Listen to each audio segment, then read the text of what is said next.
एना ने सच बता दिया कि वीडियो में जो आवाज थी वो उसकी बहन एनी की थी। प्रोड्यूसर माइक का बॉस आज दोपहर स्पॉट चेक करने वाला था।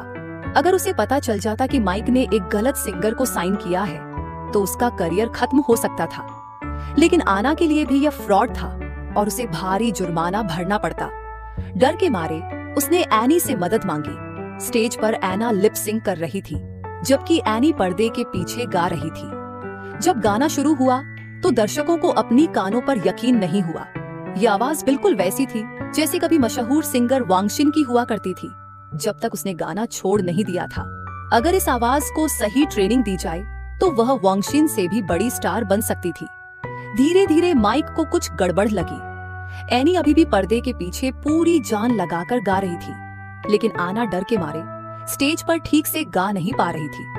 माइक को यकीन हो गया कि कोई और गा रहा है। वह स्टेज पर असली आवाज के मालिक को ढूंढने लगा और फिर उसकी नजर एक डिलीवरी गर्ल पर पड़ी। दरअसल ये वही लड़की थी जो एनी के घर कॉन्ट्रैक्ट साइन करने आई थी, लेकिन आनी ने मना कर दिया था। उसे स्टार बनना ही नहीं था। माइक को यह समझ नहीं आ रहा था कि इतनी टैलेंटेड लड़की खुद को क्यों छिपा रही थी जबकि लोग उसके दरवाजे पर मौका मांगने आते थे। माइक उसे मनाना चाहता था क्योंकि उसकी आवाज एक नए गाने के लिए बिल्कुल परफेक्ट थी।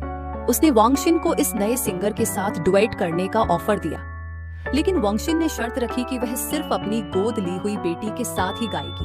किस्मत का खेल देखिए, वांगशिन को नहीं पता था कि एनी ही उसकी असली खोई हुई बेटी थी।